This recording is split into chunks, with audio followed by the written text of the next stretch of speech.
बच्चों, let's read the question. In our triangle ABC, 10 a by 2 is equals to 5 by 6 and 10 c by 2 is equals to 2 by 5. Then हमें बताना है कि ABC AP में होगा या AC भी AP में होगा या BAC AP में होगा या फिर ABC GP में होगा. So first we have to write the key concept for this question. So key concept for this question is key concept 10 हमारा 10 का हाफ एंगल का फॉर्मूला क्या होता है ट्राइंगल में. इन ट्राइंगल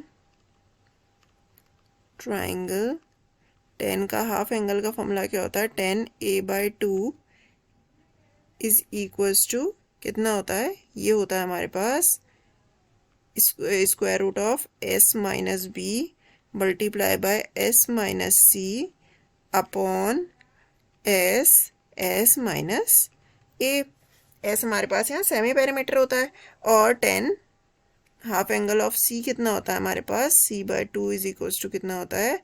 ये होता है हमारे पास square root of s minus B s minus A and upon s minus C. अब क्वेश्चन में हमारे पास क्या है. वी हैव 10 a/2 की वैल्यू कितनी गिवन है हमारे पास 5/6 और 10 c/2 की वैल्यू कितनी गिवन है हमारे पास 2/5 और 10 a/2 हमारे पास कितना होता है under root s minus B s minus C upon s minus A is equals to 5/6. इसे हम इक्वेशन 1 का नाम दे दें. और दूसरा हमारे पास 10 c/2 कितना होता है हमारे पास. ये होता है हमारे पास s माइनस बी और ये होता है हमारे पास s माइनस ए और यहाँ हो जाता है हमारे पास s माइनस सी. और ये कितना किसके इक्वल है हमारे पास 2/5 के इक्वल है. और इसे हम इक्वेशन 2 का नाम दे देंगे. अगर हम इन दोनों इक्वेशन को मल्टीप्लाई करेंगे तो by multiplying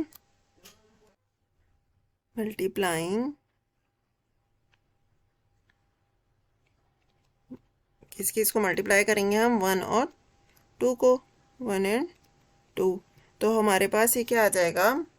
अगर हम दोनों को मल्टीप्लाई करेंगे तो इधर क्या आ जाएगा हमारे पास. अगर हम यहाँ 10 a/2 मल्टीप्लाई बाय 10 c/2 की वैल्यू थी ना.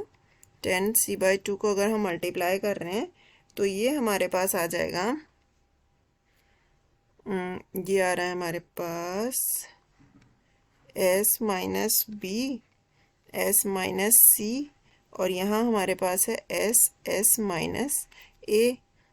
ये पूरा अंडर रूट में है मल्टीप्लाई और यहाँ ये हमारे पास हो जाएगा s माइनस बी और ये हो जाएगा हमारे पास s माइनस ए अपॉन s अपॉन और ये क्या हो जाएगा s माइनस सी. और इसकी वैल्यू कितनी थी हमारे पास 10 a/2 और c/2 की जो कि हमने 1 और 2 में पुट करी थी. ये थी हमारे पास 5/6 मल्टीप्लाई बाय 2/5 ये हो जाएगा. और ये अगर हम इसको मल्टीप्लाई करेंगे तो हमारे पास क्या आ जाएगा. हमारे पास आ जाएगा s माइनस बी और s माइनस बी दोनों टर्म्स में है तो ये हमारे पास आ जाएगा s माइनस बी का होल स्क्वायर. और ये क्या आ जाएगा हमारे पास न्यूमरेटर में s minus C upon s minus ए अपॉन यहाँ आ जाएगा हमारे पास s का स्क्वायर और ये आ जाएगा s माइनस ए और s माइनस सी. ये हो जाएगा. तो जिसे हम कैंसिल करेंगे अगर तो s माइनस ए से s माइनस ए कैंसिल हो जाएगा. s माइनस सी से s माइनस सी कैंसिल हो जाएगा. तो हमारे पास क्या बच जाएगा. ये हमारे पास आ जाएगा यहाँ हमारे पास ये बच जाएगा s माइनस बी का होल स्क्वायर अपॉन s का स्क्वायर और यहाँ हमारे पास 5 से 5 कैंसिल हो जाएगा. तो ये हमारे पास आ जाएगा 2/6. ठीक है. और 2/6 को हम क्या लिख सकते हैं 1/3. ठीक है. और इसका स्क्वायर है और स्क्वायर रूट है तो ये हमारे पास क्या आ जाएगा s minus B square root से बाहर आ जाएगा. स्क्वायर से स्क्वायर रूट कैंसिल हो जाएगा और यहाँ पे s आ जाएगा. तो अगर हम यहाँ क्रॉस मल्टीप्लाई करेंगे तो हमारे पास कितना आ जाएगा S is equals to 3s minus 3b, ये हो जाएगा। अब अगर हम s को राइट हैंड साइड में ले आते हैं तो ये हमारे पास कितना हो जाएगा, ये हो जाएगा हमारे पास 2s माइनस हो जाएगा इधर आके, और ये हो जाएगा हमारे पास ये वाला जो राइट हैंड साइड पे 3b है, ये अगर हम लेफ्ट हैंड साइड पे शिफ्ट कर देते हैं तो ये साइन चेंज हो जाएंगे, तो 3b is equals to 2s हो जाएगा।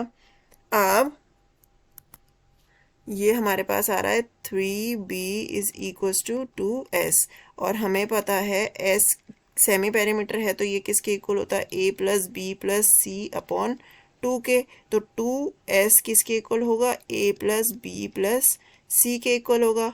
ठीक है, तो यहाँ हम 2s की वैल्यू पुट कर देंगे। ठीक है, तो ये कितना हो जाएगा, 3b is equals to 2s की वैल्यू है हमारे पास a plus B plus C. ठीक है, तो अगर हम ये जो राइट हैंड साइड पे b है इसको हम लेफ्ट हैंड साइड पे शिफ्ट करते हैं तो इसका साइन चेंज हो जाएगा, 3b minus B is equals to a plus C, तो ये कितना हो जाएगा, 2b is equals to a plus C. और ये हमारी किसकी प्रॉपर्टी होती है, अगर कोई टर्म्स हमारी AP में होती हैं तो विच implies A, B, C are in AP। ठीक है, तो अब हमारा ऑप्शन कौन सा करेक्ट हो जाएगा, सेकंड ऑप्शन हमारा करेक्ट हो जाएगा क्योंकि ABC हमारा AP में है। आई होप बच्चों आपको सॉल्यूशन समझ आएगा। Thank you and best of luck.